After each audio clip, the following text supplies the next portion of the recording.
Today in the podcast, I want to discuss one of the most controversial statements that is normally made in the spiritual circles, in the religious circles. And the statement is simply this: God is in control.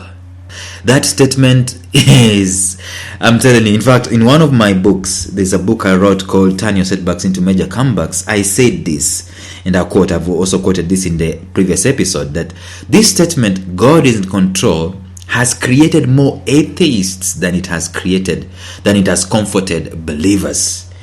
And in the podcast, we are discussing why God's personal brand is misunderstood and why it sucks in some angles, in some regions in life, in some sectors in life. And today in the episode, we want to delve into that aspect. Why is it controversial to say God is in control? Is he really in control? Stay tuned.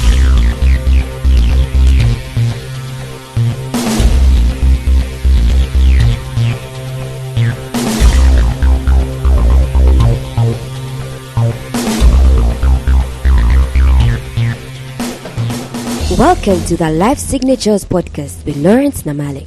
Lawrence is a life coach, author, and keynote speaker who loves to tackle different topics on purpose, productivity, and resilience. His mission in life is to awaken all your boundless possibilities available in you.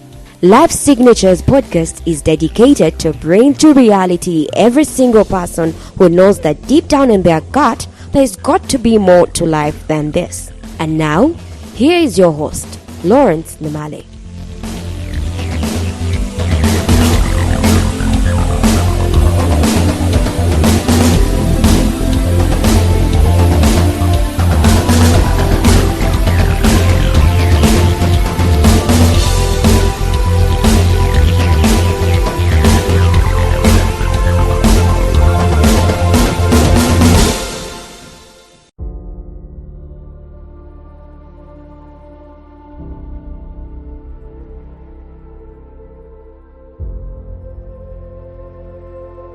A man wakes up, doesn't say hi to his wife, doesn't kiss his wife, doesn't have a conversation with his wife. Few months down the line, their relationship is not stable. It is on the brink of collapse. Question: is God in control in that situation? A man wakes up and beats up his child to pulp because he doesn't want to mentor this child of one reason or another. The relationship between the child and the father is so strained that it is having repercussions the world over. The question that I'm going to ask again in that situation is God in control of that? Someone eats a bat in Wuhan in China, and that's what we are told, and from that situation we create coronavirus, and it wastes more than 300,000 people around the world. They die. More than 5 million people affected in less than 6 months around the world. The question I'm asking you today is this: is God in control of that situation? See, this aspect of saying that God is in control, it is a very interesting and a very controversial aspect of life. And we're discussing some of these things that causes confusion. Why is God's brand suffering here and there? And when I'm discussing why is God's brand suffering, I'm not saying that God is, worried and God is scared and God wants help. No, God is God of in and of himself. He doesn't need a Lawrence to come and defend him. If God is going to defend himself, he's going to speak for himself, he's going to cater for himself, he will, he is. But the thing is that why is it that we are attributing things of God being in control when things are going haywire? Let me say this. Those of us who believe in God, we know that he is the supreme being, that everything rises, everything is held into place by God. Everything is overseen by God. He is the one who switched everything on in the beginning.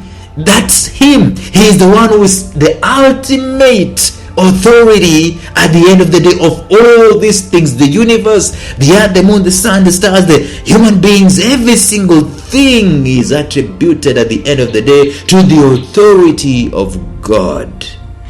But then why is it that kids are being raped? Why is it that there are accidents happening by drunk driving and people killing kids belonging to people who are believers? Why is it that people are beheading those ones who are believing in God?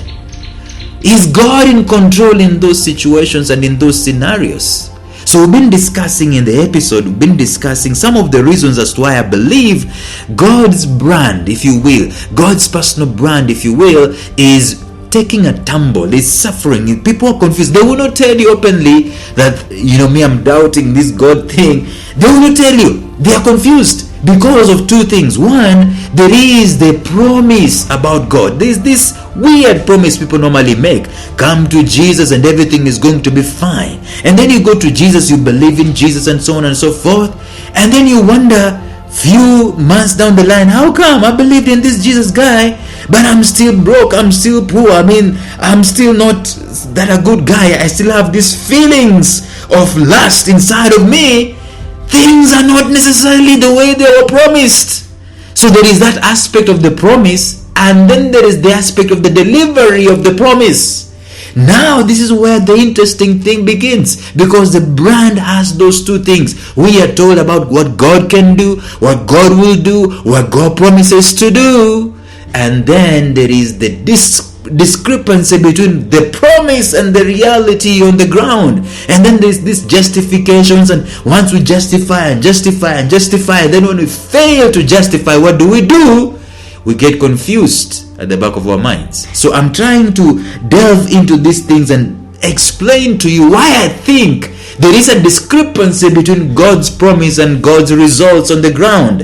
And we said yesterday that one of the reasons as to why there is that discrepancy is because God is so much a genius. And I said yesterday, it's stupid to call God a genius, because genius is a minute thing when it comes to God. He's beyond genius. He can't be measured. I mean, look at the universe, the Milky Way. We are told that, and I told you this in episode number 341, we are told that we are in the Milky Way, and the Milky Way itself as a galaxy has more than 400 billion stars, and the Earth, the planet Earth, is just a speck in the Milky Way. And then we are told, leave alone that as a fact, the other fact is that there are billions of galaxies, and God made them all, and God knows each and every single one of them, and holds them, suspends them on nothing, and make sure that nothing collides with the other. Every single year we are told that a asteroid is coming and is facing the earth and we are in danger. Nada, nothing. There's no confusion in space at all. The only confusion we see is on the earth, ladies and gentlemen. And that's why we say that God put things in place that are holding the whole universe. Those are systems, those are rules, those are laws, those are processes, and those are principles. They are the ones that are holding things in place. And the God's part, the manifestation of God's promises at some point in time is going to be predicated to the obedience of the laws and the principles. In other words, you can be as pious as possible. You can be as prayerful as possible. You can fast and you can pray and you can give and you can do all those spiritual gymnastics, which are good. But if you don't obey the laws and the principles that are set aside for something to happen, for example, in terms of prosperity, you are not going to prosper because you're a Christian. Yet you can take that to the bank. You have an upper hand as a Christian, but as a Christian, if you're not going to obey the principles, the rules, the systems that God has put in place for your prosperity, for example, if God has put some kind of purpose inside of you, if you're not going to honor the law of purpose, you will not be prosperous to the degree that God wants you to prosper. Why? Because you floated the rules, the laws, the principles, and the processes that are being put in place. That's why people are looking and they're not seeing results. I obeyed. I prayed 7 times a day. And some guys who normally pray 5 times a day, I prayed 5 times a day. A total of 35 times a day. 35 times a week I prayed. But look at me, I'm still struggling. I'm still hustling. Where is God in all these things? Is God still in control? Lack of prosperity, lack of healing, lack of progress. Does it negate the fact that God exists? Are you getting my point? So I'm saying that yes, God does exist. but God has put laws and principles in place that have to be followed for you to succeed in whatever form or in whatever endeavor that you're taking. That is one reason as to why I think God's brand is taking a beating. Now, the second most important reason as to why I think God's brand is taking a beating is because God is a co-creator. There is a principle of co-creation. In other words, God collaborates with humans. God is not a builder of robots. You know what robots do? They do exactly what they have been instructed. There is no free will. They cannot think of themselves. I'm telling you this. Even when we build the best robot, the best artificial intelligence systems on the face of the earth, they will always be controlled. They cannot independently think of themselves. But God put inside of the human the ability to reason for themselves, the ability to think for themselves. And the thing that is most neglected on the face of the earth is the thinking. People do not think at all. People are so, and by the way, the biggest group, and that's why we're normally told that religion is the opium for the masses. Why? Because people think that just being religious is enough. They fail to understand that God is co-creating with them. In other words, you're waiting on God and God is waiting on you. There's a scripture, a very powerful scripture actually, that bears witness to this. It says, God is able. That's what we know. God is able to do exceedingly abundantly above what? All that you can think or imagine. In other words, the God doing the exceeding, the abundant, all those things, it is predicated to the fact that you are thinking, you are imagining, and you are asking. You have your part, you have God's part. So you do your part and God does his part. It goes without saying. So in religious circles, we have this notion, this most spoken statement, God is in control. Honestly, in some aspects, I know at the end of the day, ultimately God is in control. Ultimately He is in control in terms of being in charge. The owner of the whole shebang, the owner of the whole universe is God. That's why you can say He's in control. But when it comes to operation, day-to-day operation, is God really in control of your life? Don't you think God wants you to prosper, and God wants you to get healed, and God wants your child to have school fees paid? God wants you to have those high heels you've always been wanting, and to drive that Bentley you've always been wanting. Doesn't He want you to do all those things? Doesn't He want you to prosper and to be in good health? Even as your soul prospers, He does want you to have all those things. But is He in control of it? The answer, my friends, is a no. He is not necessarily in control of that. Your decision to have a godly, awesome, sizzling marriage is not God's domain, it's not God's control, it is your control. Your decision to have kids raised in a way that they are fulfilling their potential is not God's control, it is your control. So there's this part of co-creation. It's a very interesting statement that God is in control. It might not necessarily be true in operations of day to day in your life.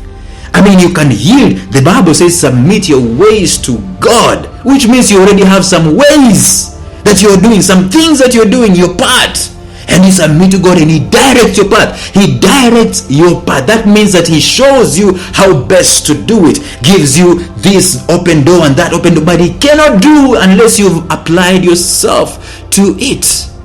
There is this scripture that many Christians normally quote. It's a scripture of blessing.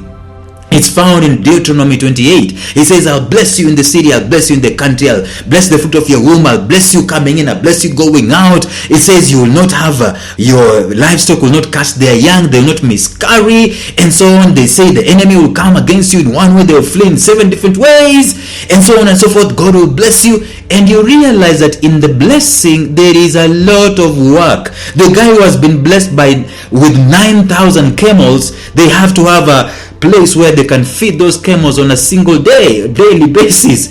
The blessing has responsibility. It's not you sitting, folding back your hands and just doing nothing and clicking on states and TVs, and it is going to require your participation and your creativity and your application and your work and your geniusness. God co-creates. God collaborates. Why is it that this statement, God is in control, has created more atheists than it has comforted believers? It's because an atheist cannot fathom a God who we say is a loving God could allow atrocities like what we are seeing in Syria, like what we are seeing about the COVID-19, like rape, abortion, murder, disease, poverty, and so on. He cannot allow that to happen. If he was in control, he couldn't necessarily allow that to happen, could he? It just doesn't make sense to them. And guess what? The atheist is right on the money. God should not, cannot allow that to happen. But he is also very misinformed as an atheist. Why? Because God is not really in control of everything. Because God's greatest mode of operation is through collaboration with the humans. God said, let them have dominion. When God said, let them, when I say let Lawrence, what am I doing? I'm transferring authority from me to Lawrence. So it's up to Lawrence. It's not up to me anymore. I'm not holding the authority. I'm giving it to Lawrence. And God hasn't never gone back and taken his authority. He has never gone back and taken his authority and said, I'm the one who is going to be in charge, who's going to be in control and rule over everything. God, by the way, is not really in control. I know this is a very controversial and it's even a scary statement to make. But God is not necessarily in control because God's greatest mode of operation is through collaboration with humans. God is not really in control because God's greatest mode of operation is through collaboration with humans. All the while things are going wrong and we're waiting on God, he is actually, on the other hand, waiting on us to exercise our authority, do our part in our co-creation. That is why his brand suffers, because we choose to say that he is totally in control, abdicating our own responsibility and implicating him. He is not technically responsible for you being poor, for you not having a sizzling, nice, awesome marriage. It is not God's technical responsibility. He is not necessarily in control there. You are. That's why God's brand takes a beating. We are going to continue with these interesting episodes in the next episode tomorrow.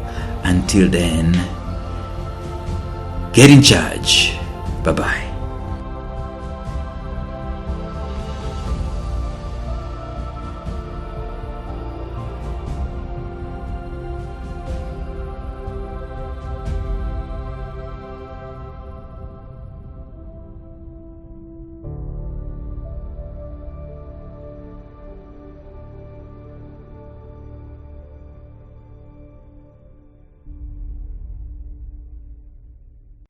A special shout out to my mentor Jeffrey Howard of Visionary Business University, found at mastermindmentor.com, who has graciously provided me with the soundtrack and the introductory track to this podcast. Thank you, Jeff. Thank you for listening to Life Signatures Radio. If you enjoyed today's show, subscribe to Life Signatures Radio on iTunes, Stitcher, or visit our website at lifesignatures.libsyn.com. Life Signatures Radio, fresh, clean, and inspiring.